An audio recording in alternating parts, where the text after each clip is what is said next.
예, 안녕하십니까. 편파TV 시청자 여러분. 여러분의 활기찬 한 주를 열어드리는 봉작가의 사라이브 봉작가입니다. 안녕하십니까. 자, 매주 월요일 아침 8시 15분 여러분의 출근길에 함께하고 있습니다. 자, 오늘도 지난주에 이어서 두 분 모셨습니다. 자, 프로파일러로 요즘 한층 더 유명해지셨죠. 배상원 교수님 모셨습니다. 안녕하십니까. 안녕하세요. 프로파일러 배상원입니다. 오늘 마스크를 예, 하셨네요. 일단 좀 양해 말씀드리는 거는 네. 제가 아스트라제네카를 맞았는데 한 12일 됐는데 약간 미열이 있는 것 같아서 오늘만 양해를 좀 구하도록 하겠습니다. 뭐 아직 향체 형성이 안 됐을 수도 있으니까 제가 제 마음 같아서는 이걸 다 퍼뜨리고 싶지만 양심적인 인간이기 때문에 우리 현희84님, 정미행님 반갑습니다. 다른 데 의상은 없으시죠? 예. 네, 알겠습니다. 그리고 리얼미터에서 여론사 전문가로 계시는 김성님 안녕하십니까. 고맙습니다. 반갑습니다. 자, 오늘 두 분 모셨고요. 자, 오늘 이 시간은 중국 얘기를 좀 해보려고 하는데요. 두 분 그 중국 하면 떠오르는 게 가장 먼저 떠오르는 이미지가 어떤 게 있을까요? 일단 저는 뭐 네, 죄송합니다만 약간 좀 지저분하다. 지저분하다. 김성님 어떤 이미지가 가장 먼저 떠오르시나요? 글쎄요, 전 최근에 그 화성에 뭔가 보냈지 않습니까? 그래서 그 대단하죠. 예, 대단하다. 뭐 달에 보냈을 때만 하더라도 뭐 이러진 않았는데 화성에 보내니까 뭔가 대단한 나라 같다는 생각을 했습니다. 그러니까 이제 예. 극과 극인 것 같아요. 맞아요. 저같이 네. 상당히 부정적인 사람이 있는 반면에 김수성님처럼 예. 야 대단하다. 미국도 거의 한두 번 보내는 그렇죠. 화성을 보내. 예. 그러니까 사실 중국에 대한 인식 자체가 굉장히 스펙트럼이 예. 넓은 건 맞는 것 맞습니다. 같아요. 예. 제가 이제 지난 2014년부터 한 6년간 그 중국 항주에서 일을 했습니다. 근데 항주 하면은 사실 모르시는 분들이 굉장히 많은데 그 절강성 성도예요. 제가 깜짝 놀랐던 게 항주를 갔는데 서울보다 더 번화하더라고요. 사실 이제 우리가 중국 하면 아는 도시가 이제 베이징, 상하이, 뭐 광저우, 상해 뭐. 그다음에 선전 이 정도 알고 있는데 사실 이제 1선 도시가 아니고 2선 도시도 이제 그 정도 발전했다는 게 참 놀랐습니다. 서울급이 한 10개 되나요? 10개 정도 되죠. 인구도 그렇고 발전된 것도 그렇고. 자, 오늘 저희가 이제 중국 얘기를 하려는 이유는 사실 이제 최근 중국에 대한 좀 반중 감정, 좀 혐중 감정, 이런 게 이제 좀 더 이제 강화되고 있는 상황인 것 같아요. 그래서 과연 그런 것들이 이제 어떻게 형성이 되고 어떻게 이제 발전되고 그다음에 그런 것들이 여론이 어떻게 형성돼 있는지 조금 이제 확인하는 좀 시간을 갖도록 하겠습니다. 중국이 이제 덩샤오핑 그 주석 시절 이제 개혁 개방을 천명했으니 벌써 한 40년이 지났습니다. 40년 지났는데 실제 이제 눈부시게 발전한 게 최근 20년이라고 보고요. 2008년 금융위기 때 이미 이제 G2 얘기가 나왔으니 미국과 견줄만한 경제 대국이라고 얘기해도 사실은 뭐 욕할 사람 아무도 없어 보입니다. 근데 이제 최근 이제 언론 기사나 유튜브 채널을 보면은 중국을 욕하는 광경이 흔하게 이제 마주할 수 있는데 반중을 넘어 방금 말씀드린 혐중에 가까운 것 같아요. 우리만 그런 게 아니라 좀 전 세계적 현상으로 보이기도 하는데요. 이제 특히 이제 전 지구적 재앙이 이제 코로나 발원지가 이제 중국 우한이라는 혐의가 이제 더해져서 이른바 이제 차이나 포비아가 이제 극대화되고 있는 상황인 것 같아요. 실제로도 이제 그런지 여론조사를 통해서 한번 짚어보는 시간을 갖도록 하겠습니다. 지금 자료를 보시면은 한국인이 느끼는 주변국에 대한 선호 감정을 이제 0에 가까우면 부정적, 이제 100에 가까우면 이제 긍정적인 이제 감정 온도를 보여주고 있는데요. 순위만 놓고 보면 이제 미국, 북한, 중국, 일본에 대한 감정 온도 순위가 지난 몇 년간 변화가 없다가 최근에 조금 바뀌었습니다. 일본에 대한 선호 감정이 중국과 비교해 이제 부정적이었다가 최근 역전되었는데 이 조사는 좀 시사인 조사죠, 김성님. 예. 근데 이제 이 조사는 이렇게 잘라서 마지막 조사는 시사인 조사이고요. 근데 그 전에는 그 한국리서치 정기 조사입니다. 그래서 이제 약간 좀 이 시사인 조사가 좀 많이 좀 점수가 다르죠. 예, 차이가 크네요. 예, 차이가 큽니다. 차이가 크네요. 무엇보다도 저는 이거를 보면서 일본이 그 좀 좋아졌다. 요거는 이건 좀 예, 안 맞는 거 아닌가요? 평가가 필요한 것 같은데. 예, 맞습니다. 그래서 왜냐하면 북한 북한보다 좋았다. 예. 근데 그거는 좀 우리 현실적인 감각으로 좀 아니지 않나 이런 생각이 들긴 드네요. 일본이 예. 떡상하는 경우가 그렇죠. 그거는 좀 예, 여기 설명되기가 좀 어려운 것 같습니다. 그렇죠. 네네. 미국이 좋아진 거는 최근에 그 뭐라 그럴까요? 5월 달이니까 이게 반영됐는지 모르겠는데 최근 뭐 바이든 미 대통령과 우리나라가 좀 그 관계가 좋아져서 이런 거는 의미가 있는 것 같은데요. 근데 이게 한국리서치 정기조사의 그 뭡니까 추출틀하고 그 시사인 조사하고 추출틀이 동일합니다. 한국리서치 이제 패널을 썼는데 그 이 조사거든요. 한국리서치가 그 이와 같이 호감도 똑같은 조사입니다. 똑같은 조사인데 4월 달에 발표한 걸로 따지면은 그 비슷하게 나왔어요. 비슷하게 나와서 미국이 항상 1등. 그 앞에 그 시사인에서는 러시아가 빠졌죠. 근데 2등은 또 항상 러시아입니다. 그 3등이 또 북한. 그리고 지금 4월 첫 주까지 보시면은 이와 같은 흐름이거든요. 예, 이와 같은 흐름으로서 일본이 좀 좋아지는 것처럼 보이는 건 중국이 좀 많이 꺾이고 있는 흐름인 건 분명한 것 같은데 북한은 굉장히 견조한 흐름을 좀 보였습니다. 이 7월 달 작년 7월 달에 북한이 그 중국 그 선호도보다 언더퍼폼하게 하향 돌파를 해버렸지 않습니까?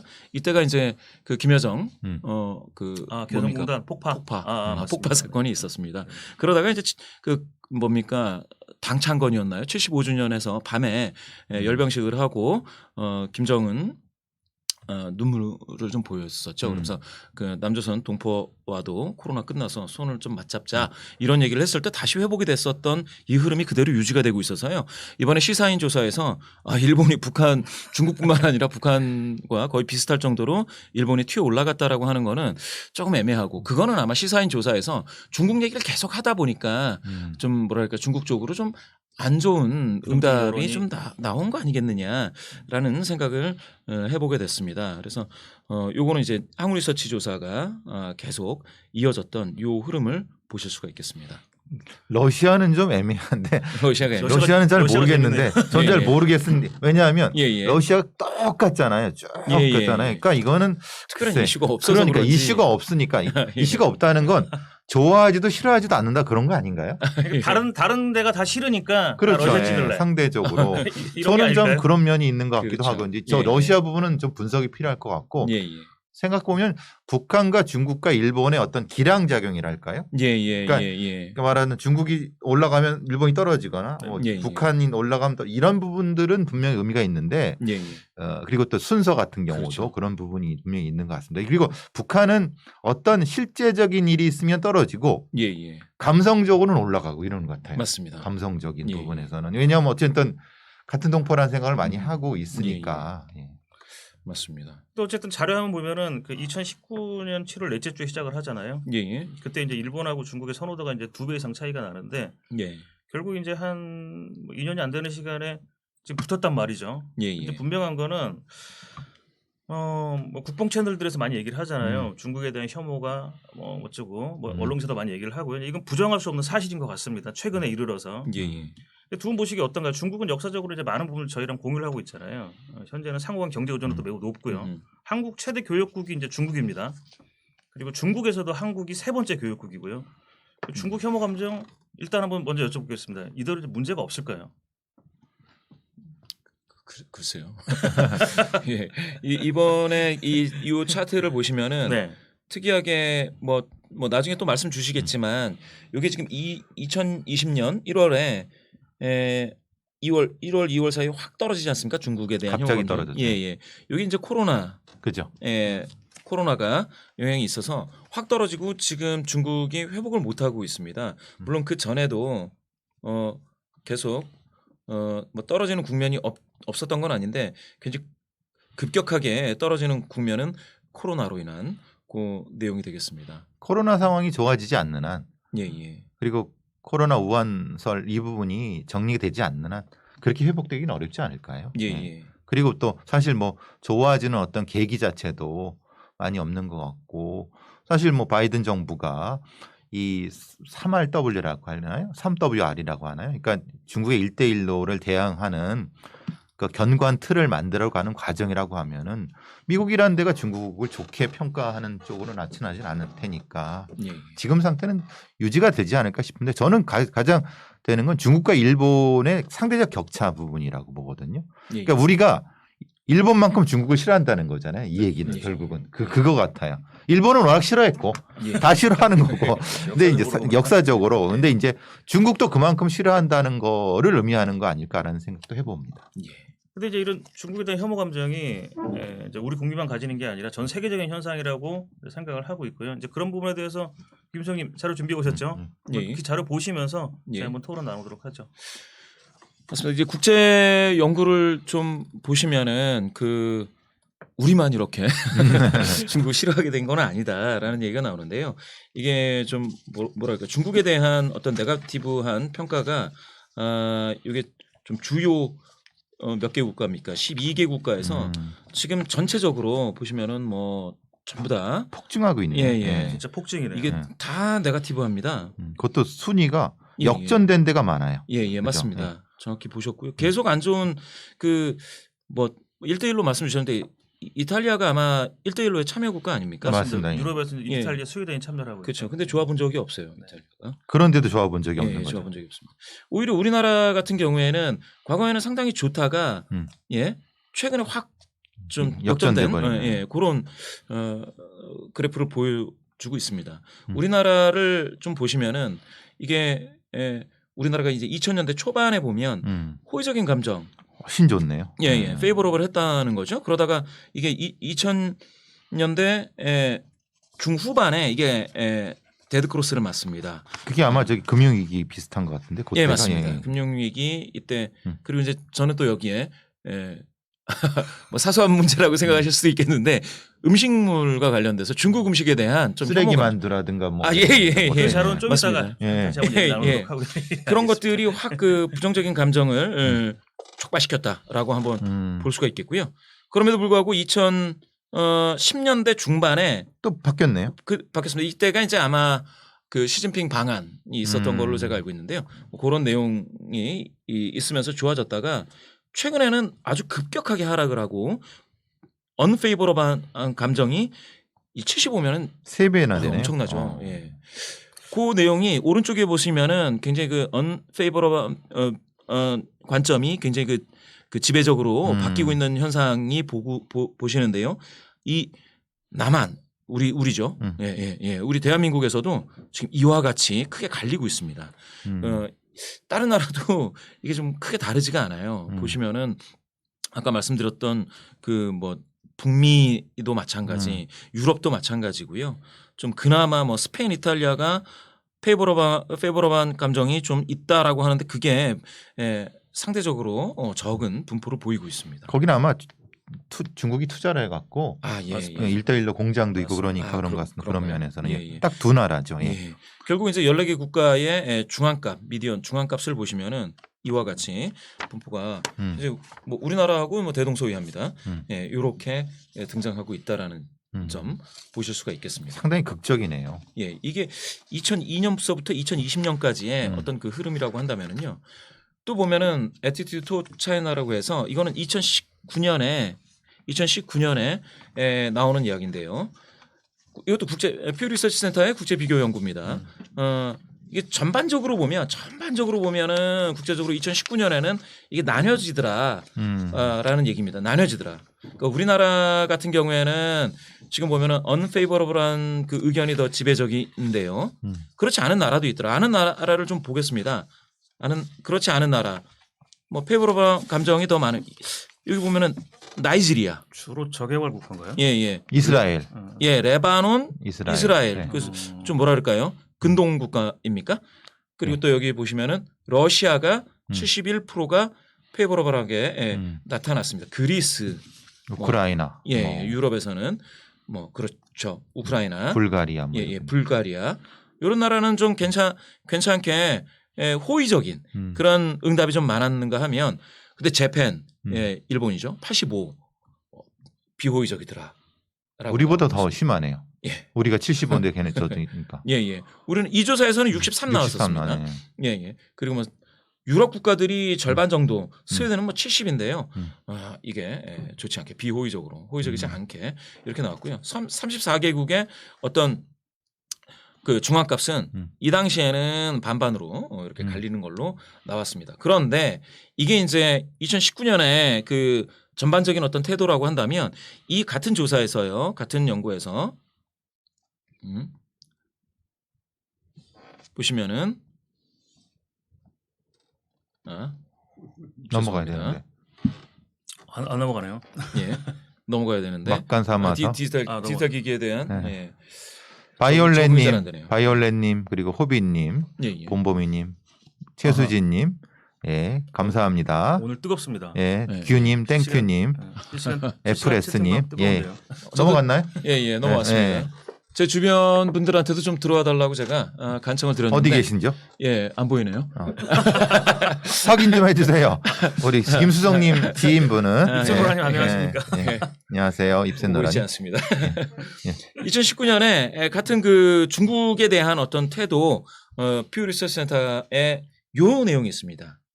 예, 그 중국의 어떤 경제 확장에 대해서 그럼 당신네 나라의 어떤 하나의 기회가 된다고 보느냐, 이득이 된다고 보느냐라고 물어봤을 때 이거는 배드 띵이다, 굿띵이다 이렇게 얘기했을 때 우리나라는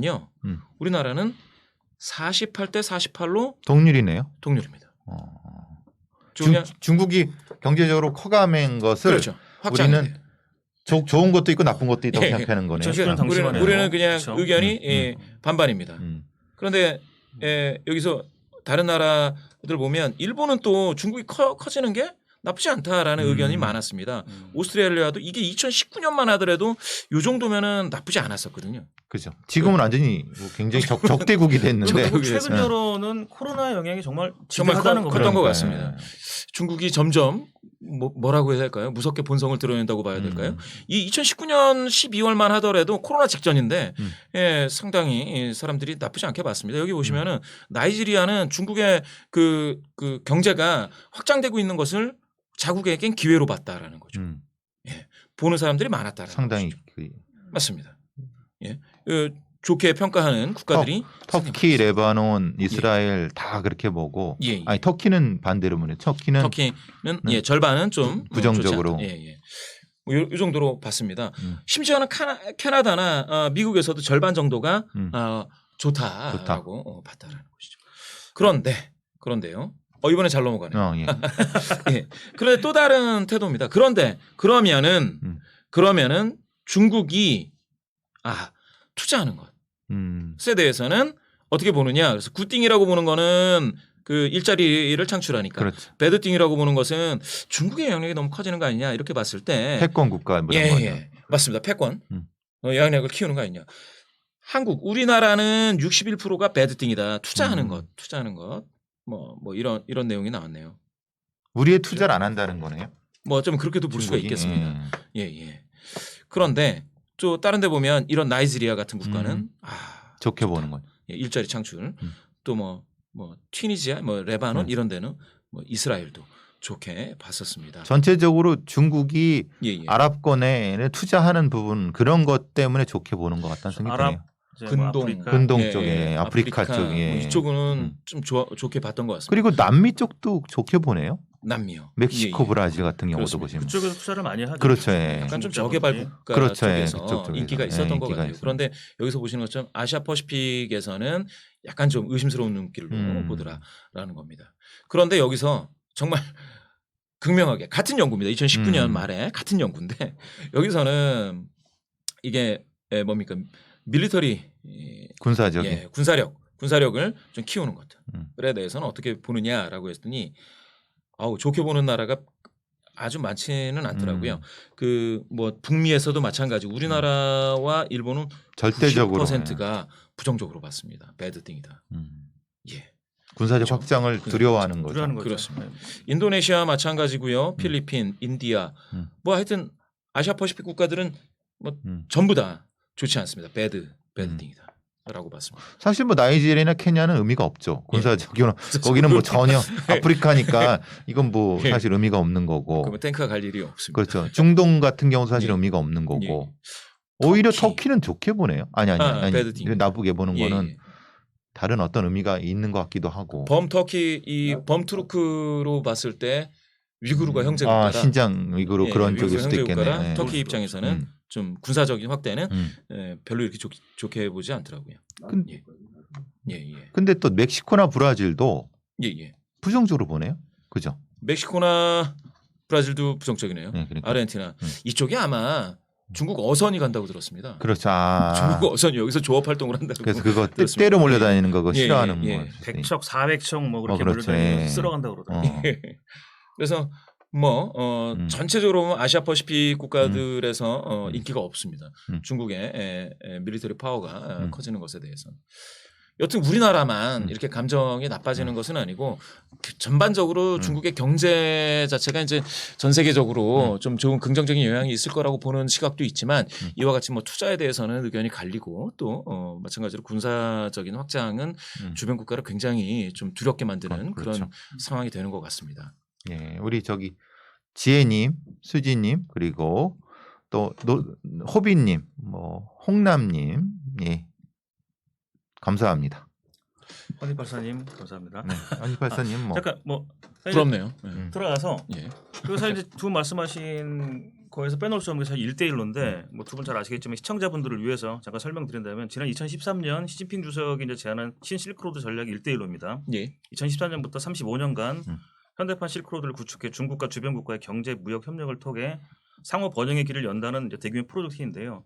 중국 발표에 의하면은 이제 2021년 현재죠. 171개국이 참여하고 있습니다.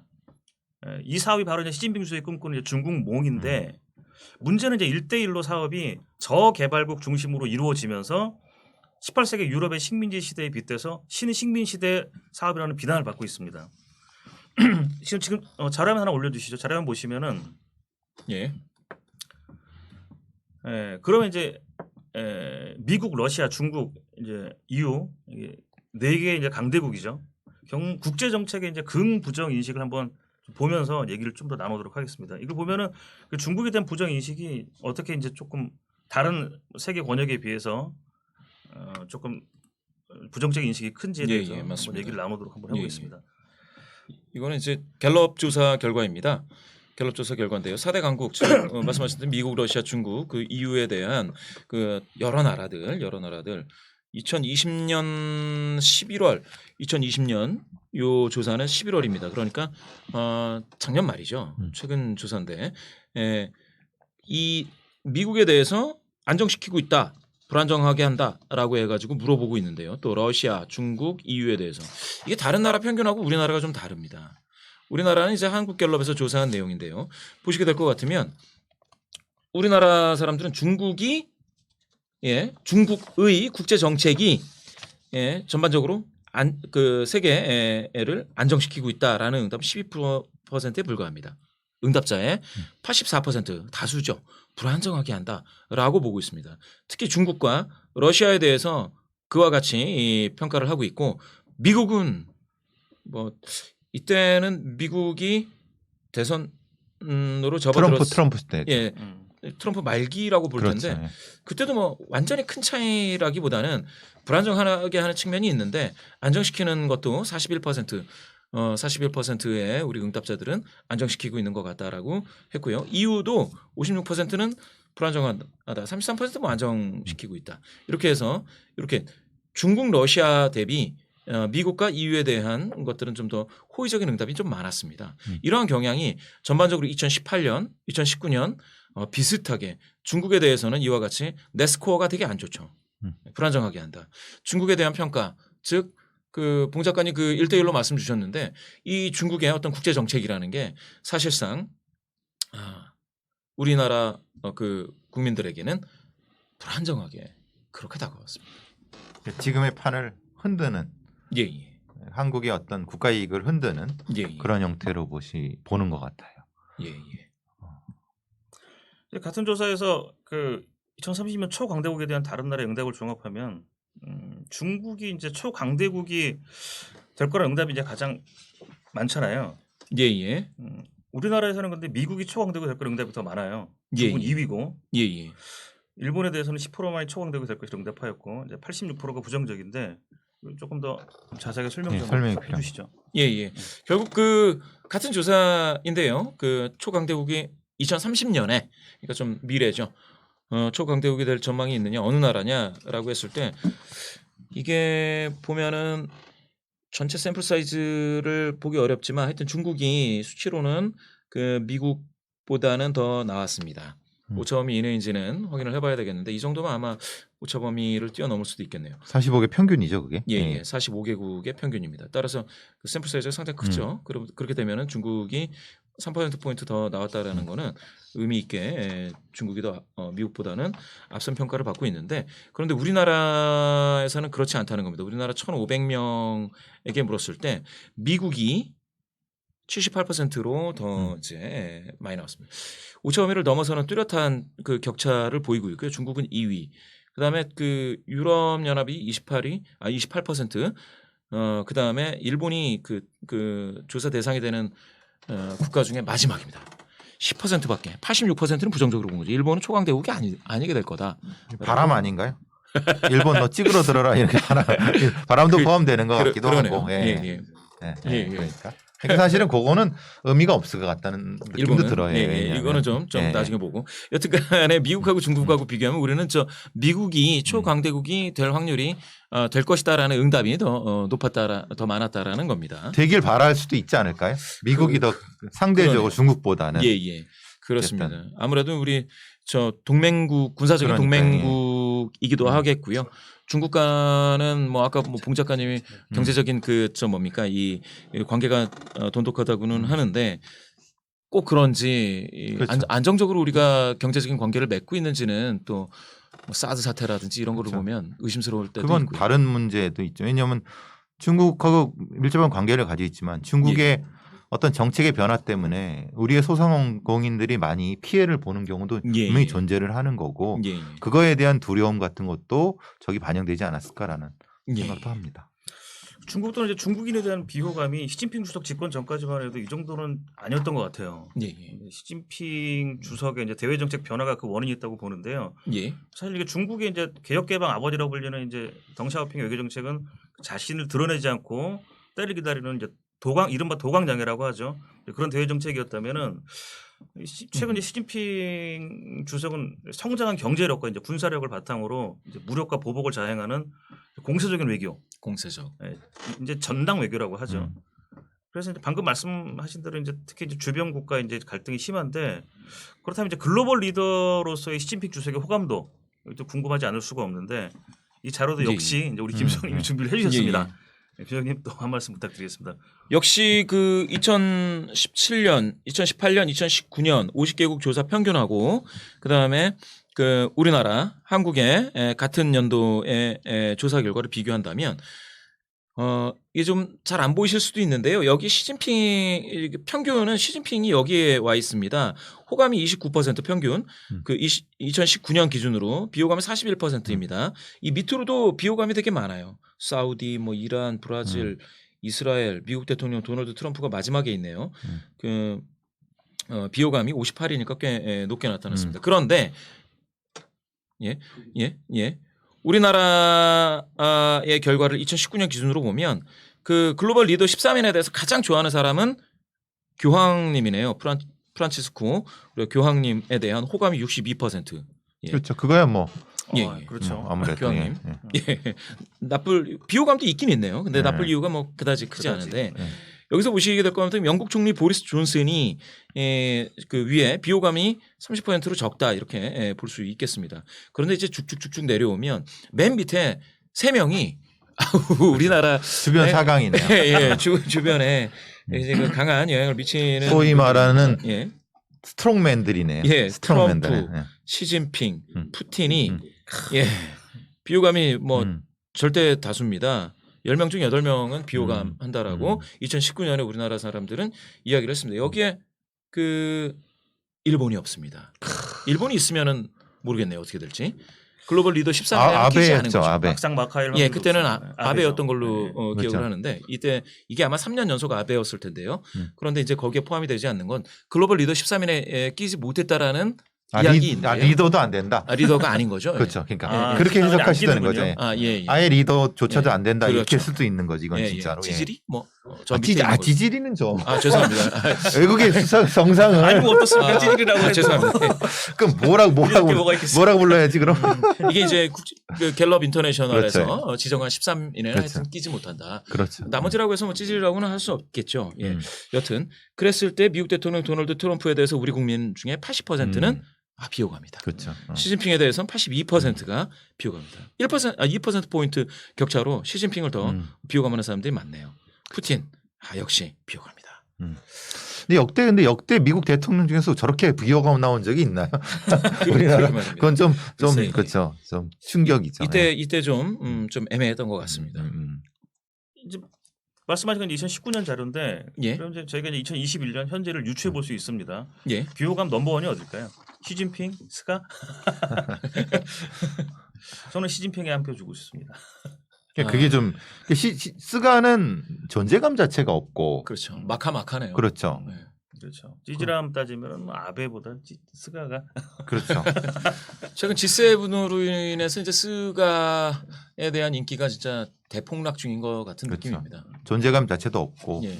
무대에서 뭐 말도 못하는 사람 뭐 이렇게 예. 평가가 되니까. 일본에서는 야당들이 전부 다 스가가 뭐 경질입니까 총사팀입니까 그거를 의안으로 올렸다고 들었는데요. 네. 예. 여튼 이걸 역사적으로 좀 보면 네네. 요 내용인데요. 요 차트입니다. 이게 드라마틱합니다. 주변국 드라마가 정상 있습니까? 호감도를 예. 물론 여기에 오바마도 포함되어 있기도 있는데요. 여기 보시면은 이 기간 전체 기간에서 아마 시진핑 요 내용을 주목해서 보시게 될 것 같으면 우리나라입니다. 우리나라 전국 성인 1000명 이상을 조사한 건데 요게 제가 확대를 안 시키고 있는 거는 요 때를 보시기 위함 2014년 7월 시진핑 방한이라고 여기 나와 있죠. 한국갤럽의 자료입니다. 59%가 호감이 간다라고 응답을 했습니다. 여기 59%. 쭉 올라갔네요. 2014년 7월.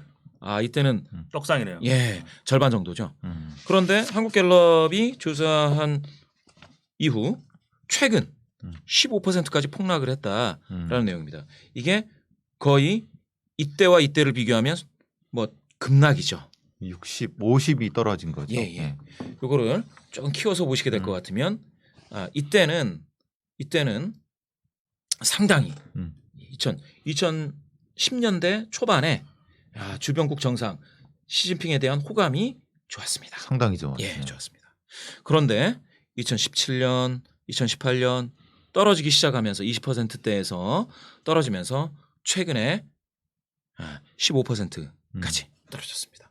여기 보면은 한국갤럽은 여기 보면은 홍콩 시위 문제도 중국과 관련해 가지고는 언급을 했네요. 예, 아베는 보이지가 않습니다. 예, 밑바닥에 한 자릿수. 예, 한 자릿수를 존재감이 없네. 존재감이 없습니다. 계속 기록하고 있고요. 김정은은 뭐 굉장히 좋아질 때도 있었습니다. 남북 정상회담이 있었을 때는 좋아졌었고요. 이렇게 이런 흐름을 보실 수가 있겠습니다. 예. 예. 결국 보시면은 중국 시진핑 주석에 대한 호감 여부를 한국갤럽 조사 결과가 좋은 거는 국제적으로 비교도 되고 연도별로 비교도 되지만 이와 같이 우리가 세부 집단별로도 확인하실 수가 있는데요. 모르겠습니다. 이 호감이 가지 않는다라는 최근 조사 15%밖에 호감이 안 나오는 비호감이 73%인 요 조사에서는 지금 20, 30대가 비호감 응답이 다소 상대적으로 높게 더 많이 나타났습니다. 응답이. 또 60대 이상에서는 호감이 간다라는 게 평균 15인데 여기서는 22로 나오니 연령대별로 차이는 좀 있는 것 같습니다. 20대에서 시진핑이 호감 간다라는 응답은 6%에 그쳤습니다. 예. 그럼 최근 소위 말하는 MZ 세대가 중국에 대한 비호감이 더 강도가 크다는 말씀이시네요. 기성세대에 비해서 반토막. 기성세대에 비해서. 뭐 이 정도? 그렇습니다. 어떤 이유가 있을까요? 기성세대가 사실 이제 홍콩 문화나 이런 것들에 제가 어릴 때 삼국지 한 번씩은 다 읽었잖아요. 그다음에 김용 소설 이런 것도 보고 영웅문. 그래서 조금 중국 문화나 좀 중국인에 대한 친근함이 있는데 최근 세대는 그런 게 없어서 이게 좀 애매한 거는 사실 기성세대들은 이념적인 문제도 있고 예. 지금 공산당 문제도 있는데 그런 애에도 불구하고 좀 어쨌든 좀 높다. 물론 이제 부정평가가 높다. 근데 거기에 비해서 20대는 훨씬 더 낮다. 그렇죠. 부정이 훨씬 더 높다. 예, 예. 이거는 이념적인 문제하고는 전혀 관련 없이 그렇죠. 이념하고 흔히 말하는 상관없이. BTS에 대한 평가 네네. 뭐 이런 여러 가지 이제 뭐 김치 뭐 이런 그런 얘기라든가 동북공정 문제도 음. 그렇고 뭐 여러 가지 면에서 예, 예. 직접적으로 이제 체감하는 것이 있는 것 같다는 생각이 드네요. 근데, 네, 말씀하시죠, 김정님. 뭐 사실 뭐 40대, 50대, 60대에서는 이 한자에 대한 그 한자 문명에 대한 뭐랄까 자부심 내지는 그렇죠. 우리도 그 한자 문명에 일부 속해 있고 우리가 사실은 한자 문명에 기여한 바도 크다라는 어떤 그런 자부심이라든지 이런 게 있는 것 같아요. 근데 어린 지금 20대 음. 한자에 대한 배울 일도 없고 예, 예, 그렇죠. 굳이 뭐 예. 그런 중국 문화에 대해서 굳이 예, 예. 어떤 아이덴티티를 느껴볼 굳이 이유도 없잖아요. 그렇습니다. 우리 같은 사람들이 예. 중국을 아니 한문을 배우거나 그런 세대지만은 맞습니다. 그리고 저도 삼국지를 가끔은 읽거든요. 그러니까 10년에 그 20대 때 한 번 읽었으면 30대에도 읽어야 된다 뭐 이런 게 있고 삼국지를 읽는다는 거에 대한 자부심도 있었는데 지금 그런 얘기하면 그냥 개꼰대예요. 삼국지 뭐 어쩌고 얘기하면 그렇죠. 저 아들한테도 얘기하면 그렇죠. 아빠가 그러니까 굉장히 고리타분하고 그렇죠. 공 고루한, 얘기하고 그러면 예, 그냥 꼰대 뭐 그런 걸 보냐 뭐 이렇게 되는 것 같아요. 지금 뭐 과거에 뭐 누르하치가 삼국지를 읽으면서 청나라를 키우고 국제 정세의 감각을 키웠다 이런 거는 이제 정말 과거 화석화된 그렇죠. 박물관에나 있을 만한 삼엽충 개꼰대죠. 아, 삼국지를 누가 읽어 요새? 김정님 꼰대 맞습니다. 예. 어쨌든 예. 예. 자, 저희가 지금 확인을 했습니다. 예, 그 예. 중국 또는 중국인 또 시진핑에 대한 비호감을 확인을 했고요. 지금부터 이제 주요 사례를 통해서 중국 비호감의 역사, 예. 역사라면 역사인데 한번 살펴보도록 하겠습니다. 지금 이제 보시는 화면은 한일 두 나라의 수식품 안전에 대한 인식 조사입니다. 2008년 조사니까 굉장히 좀 오래된 조사입니다. 그러니까 2008년부터 벌써 중국 식품에 대해 매우 걱정한다는 응답이 높습니다. 보시는 대로 한일 두 나라 모두 중국산에 대한 신뢰도가 매우 낮습니다. 예. 한정된 시간 관계상 모두 말씀드리기는 어렵고 이제 대표적인 몇 가지만 말씀드리자면 뭐 여기 앉아 계신 두 분도 기억하실 거고 시청자분들 다 기억하시겠지만 2000년 납꽃게 기억하십니까? 납 마늘 예, 꽃게 무게를 꽃게다 늘 넣었죠. 예, 예. 중국에서 이제 꽃게를 수입했는데 예. 뚜껑을 열었더니 납이 들어 있는 거야. 그렇죠. 무게 때문에. 맞습니다. 혹시 또 2007년 골판지 만두 사건 기억하시나요? 만두 속을 골판지로 만들었다는 충격적인. 아, 쓰레기 만두라고 기억이 하죠. 납니다. 보통. 예, 쓰레기 만두. 기억하시는군요. 시청자분들도 기억하시죠? 자, 그리고 이제 충격적인 사건 하나 더 말씀드리면 2008년 멜라닌 분유 사건 기억하시나요? 멜라민 분유. 예. 김정희 기억하시나요? 기억합니다. 그때 뭐 어린이들 대두증 그렇죠. 뭐 해서. 대두증. 그렇죠. 충격적이었죠. 예, 예. 그리고 이제 지금 또 사실 가장 큰 문제 중에 하나가 이제 해마다 이제 외교 문제도 되고 있고 어업인의 생존권 문제에도 이제 결부된 문제인데 중국 어선의 불법조. 예, 예. 네, 이제 그런 것들 있고 하여튼 중국인에 대한 국민적 비호감 감정이 고조될 수밖에 없는 사고가 끊이지 않는데 또 하나 또 중요한 게 있습니다. 지금 자료만 보시면은 그 쓰레기 식용유 이거 아시는 분들은 아시고 이제 모르시는 분들은 모르는데 예. 식당에서 음식을 만들고 나면은 음식 찌꺼기를 버리잖아요. 그럼 그게 하수구에 고여 있습니다. 그럼 그 물을 퍼서 거기서 식용유를 분리합니다. 오 마이 갓. 연금술사예요, 연금술사. 야, 그걸 버젓이 다시 상표 딱지를 붙여가지고 판매를 합니다. 그래서 사건 끊이지 않고 있는데요. 최근에 이제 뭐 김치, 뭐 한복, 삼계탕, 뭐 한글 뭐 이런 것들이 이제 자기네 거로 우기고 있거나 강원도내 이제 한중문화타운 등 이제 전방위로 이제 중국발 문화 공정이 이루어지고 있다는 이제 공포감이 더해져서 그러니까 비호감의 감정이 사실 이제 극도의 이제 혐오 감정으로 발전하고 있는 양상인데요. 어떠신가요? 중국 혐오 이제 최근 전방위로 확대되고 있는 것 같은데 어떻게 보시나요? 근데 기존에 있어서 어떤 여러 가지 식문화 자체가 아니라 뭐 음식물에 수출하는 부분들 아니면 이런 부분에 대해서 최근에는 뭐 김치 문제도 있었고 예.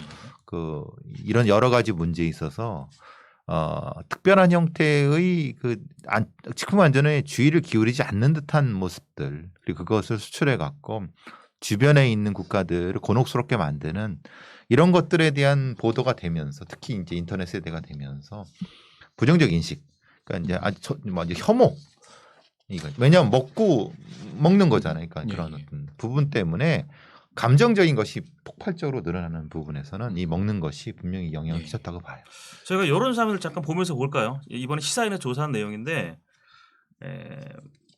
이제 행위 사건별 이제 중국에 대한 이제 부정적 인식 어떻게 드러나고 있는지 이걸 좀 보시면서 얘기를 나누도록 하시죠. 제가 저도 이걸 보면서 방금 교수님 말씀 주신 것처럼 맞습니다. 저는 사실 2000년대 초반에 굉장히 중국에 대한 그 긍정적인 감정도 컸거든요. 그때 조사하면 미국보다 중국이 높게 나오는 그런 조사도 있었습니다. 그런데 지금 이거는 시사인 조사인데 여기에는 음식과 관련된 내용은 없죠. 여기 사드가 빠져 있습니다. 지금 사드가 빠져 있고 음식이 빠져 있는데 사실은 2000년대 중후반으로 가면서 방금 교수님 말씀 주셨듯이 음식이 주는 충격이 너무 컸다고 봐요. 그렇죠. 그중에서 시각적으로 그 멜라민이 그냥 중국인들끼리 뭐 가짜 계란 만들어 가지고 먹고 이러는 문제에 대해서 그렇기도 하는구나라고 웃기게 봤는데 멜라민은 그 정도가 아니었습니다. 유럽의 네슬레가 멜라민 분유를 수입을 해다 유가공 식품을 만들어서 팔게 되고 그게 심지어는 전 세계에 퍼졌거든요. 그렇죠. 와, 그러니까 이게 충격이네요. 그러니까 한국 사람들이 그렇게 생각을 했던 것 같아요.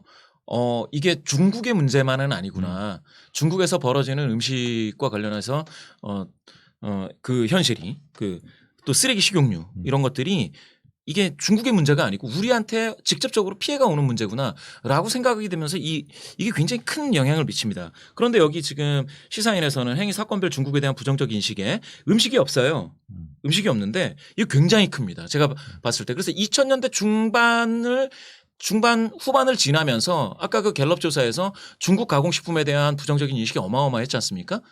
이게 중국에 대한 감정, 부정적인 인식 이런 게 상당히 폭발하는 그런 계기가 됐다라고 저는 생각하고요.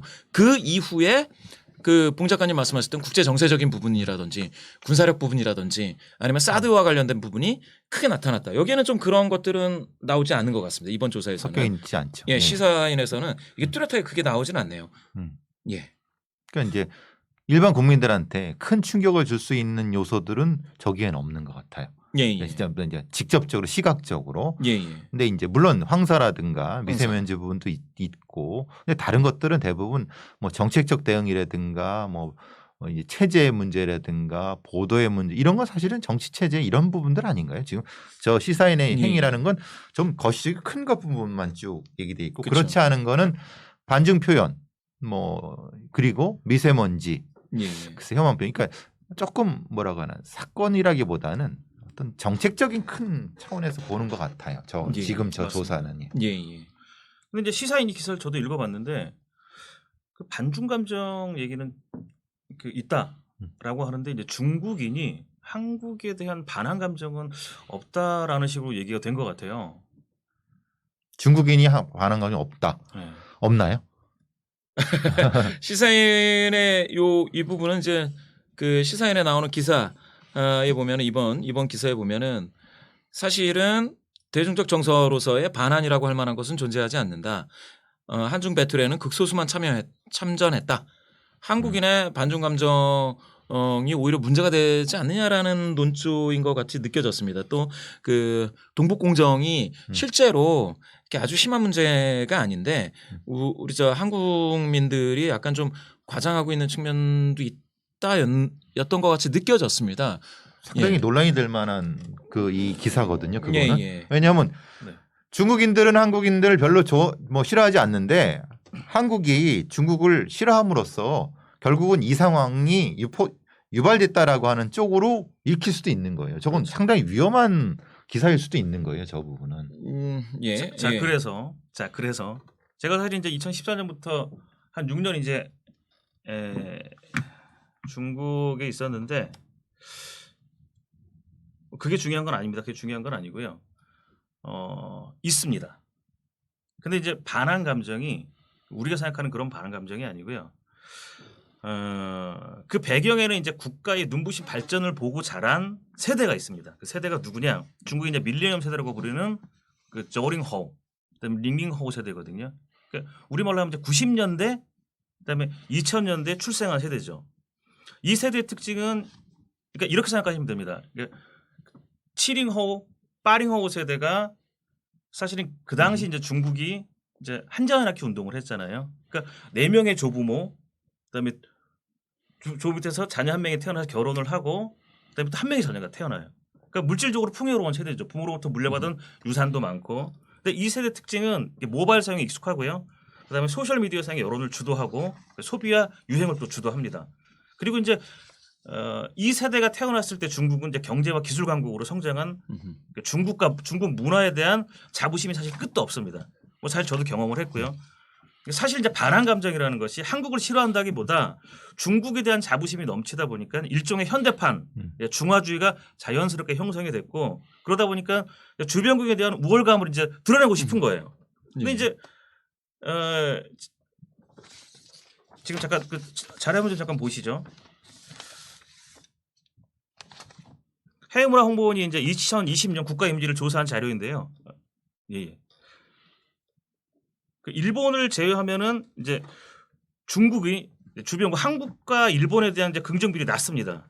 이건 무슨 얘기냐면 제가 보기에는 이제 주변에 이제 민주국가이면서 이미 선진국인 일본과 선진국 반열에 올라선 한국에 대한 시기 질투 또는 열등감 이제 이런 것들이 최근 문화 공정으로 드러나고 있고 이런 게 이제 사실은 반한 감정으로 보여지고 있는 거죠. 그래서 결론적으로 말해서 사실 시사인에서는 없다고 했는데 제가 보기에는 있다라고 보는 게 맞습니다. 아까 그거는 이제 기사가 아니라 기고글이라는 거죠. 아, 그렇죠. 예. 그렇지만은 기고글도 상당히 그 신문에 아니면 그 언론의 흐름을 얘기하는 거니까 상당히 평가할 만한 부분이죠. 예. 그래서 저는 이제 그래서 여기서 보면은 한중 배틀에 극소수만 참전했다라고 되어 있는데 그러면 한국에서도 사실은 그러면 극소수냐? 이 기사를 봉 작가님 한번 말씀해 주시죠. 인터넷 홍위병. 한국일보 기사입니다. 한국일보 기사인데 시진핑의 인터넷 홍위병과 관련된 이게 그러니까 일종의 댓글 알바다. 댓글 알바입니다. 국가적으로 국가 차원에서 댓글 알바를 모집을 했어요. 무려 1,000만 명을. 1,000만 명이면 우리 인구로 따지면 20%, 성인으로 따지면 거의 25%. 당시 이제 시진핑이 이제 그건 아시죠? 저희가 이제 네이버를 사용하려면은 중국 들어가서 네이버를 사용하려면은 VPN이라는 걸 써야 돼요. VPN. 예. 우리가 한국에서 네이버를 못 쓴다는 얘기네요. 그렇죠. 한국에서 중국 사이트 뭐 타오바오나 쉽게 접근할 수 있거든요. 근데 예. 중국에서 한국 사이트는 접근이 안 돼요. 통제된 사회죠 일종의. 뭐 신만리장성이라고 하죠. 뭐 신주계장벽이라고 하고도요. 직접 포털로 못 들어간다는 못 들어갑니다. 거죠. VPN이라는 걸 통해서만 들어갑니다. 사설망을 통해서만요. 근데 이 인터넷 홍위병을 그러면 1,000만 명이나 모집을 했으면 언론 통제 차원이죠. 월급도 많이 줘야 될 거고. 그건 모르겠습니다. 얼마나 줘야 되는지 모르는데 이건 팩트가 맞죠? 팩트가 맞죠. 한국일보의 2015년 자료입니다. 그러면 이 인터넷 홍위병들이 사실은 그러면은 그 반한 정서의 근원이 될 수도 있는 거네요. 친중 정서를 강조하다 보니 문화 우월성을 강조하고 국가주의 우월성을 강조하다 보니 상대적으로 주변국에 대해서 깔아뭉개는 거죠. 그렇죠. 일종의 이제 공산당의 선동대 같은 그렇죠. 그런 형태의 그렇죠. 국가사회의 특징을 드러내는 거죠. 그렇죠. 그렇게 될 수 있죠. 물론 그 댓글 알바들이 모두 공산당원은 아니라 하더라도 중국의 국가에서 어떤 형태의 국가의 홍보를 하고 당의 홍보를 하는 그런 시스템의 어떤 요원들 같죠. 1,000만 명이면 무시무시하네요. 우리 상비군이 60만, 중국이 220만인가 제가 그렇게 알고 있는데 1,000만 명의 댓글 알바라고 하면 상당히 그러면 여러 가지 저게 실제라고 한다면 상당히 국가 정책이라든가 아니면은 이런 것들 있잖아요. 예를 들면은 한국과 중국의 여러 문화적인 데 충돌할 때 집단적으로 이제 사이버 공격을 해대는 그런 사람들일 수도 있다는 거죠. 맞습니다. 집단적으로 돌아다니면서. 무섭네요. 여튼간에 그래서 이제 해외 문화 홍보원에서 작년에 국가 이미지를 우리나라 이미지를 조사를 했더니 이 일본 사람들 중에서는 우리나라를 긍정적으로 응답한 사람이 27.6%에 불과해서 전 세계 외국인들 평가인 78.1%하고 비교하면 어마어마하게 차이가 있는데 일본을 제외하면 중국이 제일 긍정 응답은 적습니다. 뭐 큰 차이 아니라고 볼 수도 있겠는데요. 러시아가 제일 좋네요. 러시아 사람들 우리를 좋아하네요. 좋아합니다. 상당히 좋아해요. 중국은 그다지 좋아하지 않고. 배 타러 많이 옵니다. 예. 그리고 저 한국 상품이 러시아들 많이 가죠. 많이 상당히 갔어요. 많이 가고. 예, 예. 정치적으로 충돌할 일도 없고 그러니까. 뭐. 그러게요. 같은 조사에서 이 중국, 일본이 그러면 이미 우리나라 이미지 제고를 위해 한국의 이미지 제고를 위해 시급한 과제는 뭐냐라고 물었더니 중국, 일본은 일본 사람들이 47.0%가 신뢰 회복을 이야기를 했습니다. 참 묘하네요. 그럼 신뢰를 자기네들은 못 하고 있으니까 신뢰를 할 수 있게 뭐 해봐라. 우리가 믿을 수 있게 한번 뭐 너네 한번 해봐. 예, 춤을 추던가 막 이런 건데. 말도 안 되는 얘기. 예. 예. 중국 응답자들 중에는 남북관계 개선이 제일 많았고 또 뭐 신뢰 향상도 있었습니다. 그러니까 중국은 우리나라를 네. 안보 위협을 야기하는 존재로 보는 거죠. 보는 것 같네요. 그러니까 왜냐하면 전쟁 위협이 상존하는 예, 예. 한반도라는 느낌인 거잖아요. 예. 그래서 사실은 신뢰하기 어렵다 이 얘기인가. 예, 예. 여튼 이렇게 나타났습니다.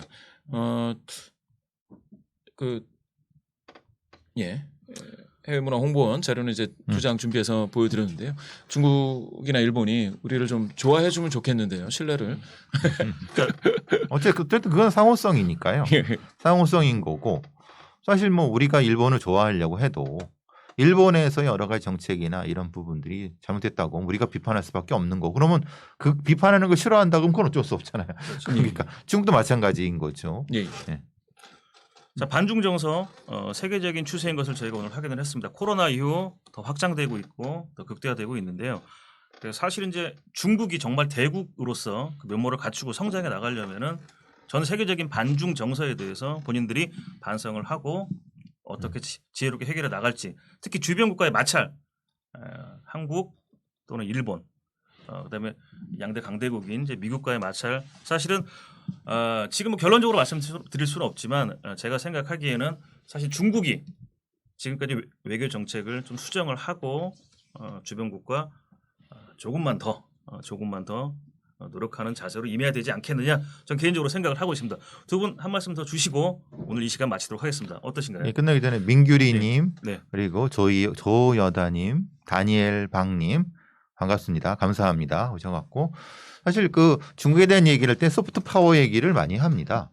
그러니까 우리가 하드 파워는 많이 보고 있고 중국이 클 거라고 하는 거는 자원 잠재력이라든가 아니면 여러 가지 면에서 그리고 경제 체계 부분에서는 분명한 것은 하드 파워는 높다. 그리고 높아질 거다. 근데 소프트 파워는 높아질 것이냐? 소프트 파워라고 하는 것은 일종의 그 세계적인 형태의 상호 관계 속에서 상호 이익을 증진할 수 있는 시스템 그리고 그들을 받쳐줄 수 있는 그들 지식인들의 어떤 세계화된 이런 부분들 그것이 없으면 결국은 중국 중심주의로 갈 수밖에 없는 거고 지들이 잘났다는 걸로 갖고 지들의 힘만 가지고 쓰다가 중국이 최고야 중국몽으로 갈 것인데 소프트 파워를 키워가려고 하느냐 아니면 그거는 무시하고 하드 파워만 키워가려고 하느냐 이 부분은 사실은 중국의 고민이라고 봐요. 아무리 하드 파워가 크다 하더라도 소프트 파워가 받쳐지지 않으면 그냥 사상 누각입니다. 그냥 무너지는 거죠. 그 부분을 우리가 정확히 보고 어느 지점에서 접근할 것인가에 대한 부분은 분명히 우리가 심각하게 고민을 해야 될 것이고 그들의 하드 파워만 보지 말고 소프트 파워 측면에서의 접근 방법 그리고 그들을 설득하고 아니면 무엇인가를 같이 공존할 수 있는 것 경쟁을 한데 하더라도 그 부분이 필요하지 않을까 하는 생각을 해봅니다. 중국몽을 얘기를 하면서. 예. 예. 마지막 저는 요 자료를 하나 이제 본다면 한국에 대한 친밀도하고 친밀도를 관심도와 이제 호감도로 나눠서 보는 차트가 해외문화 홍보원에 있는데요. 여기 일본이 좌하단에 있습니다. 관심도 없고 호감도 떨어지고. 예. 네. 그래서 이거를 좀 제외하고 나머지 국가들을 좀 이렇게 좀 확대해서 본다면 이렇게 보게 되는 것 같아요. 이렇게 일본은 우리에게 관심은 있지만 호감은 가장 떨어지는 중국입니다. 중국은 우리한테 관심은 뭐 평균 이상인데 호감은 많이 떨어지는 국가예요. 우리한테 좀 호감도 주고 아까 봉 작가님 말씀하셨던 뭡니까? 인터넷 홍위병들 그렇게 좀 막 천만이 돌아든다고 하니까 벌써 겁이 나는데 그런 분들이 좀 문화적으로 우리가 동질적인 것 그리고 같이 공유할 수 있는 것을 이야기를 더 많이 해주면 좋겠다라는 생각이 듭니다. 여기 이제 이 그룹보다는 이 그룹이 많아서 그래도 우리나라는 좀 다행이다 싶은데요. 그렇죠.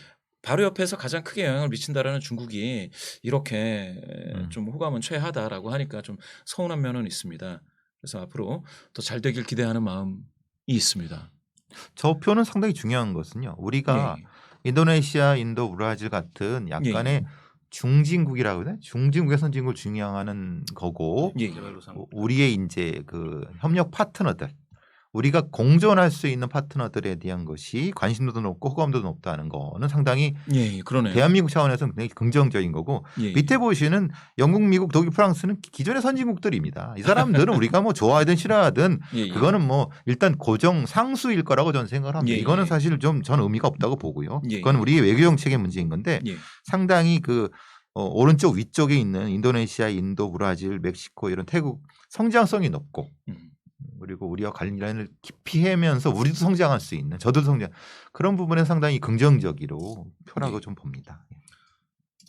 알겠습니다. 두 분 오늘 진심으로 감사드리고요. 오늘 방송 여기까지 괜찮습니까? 예.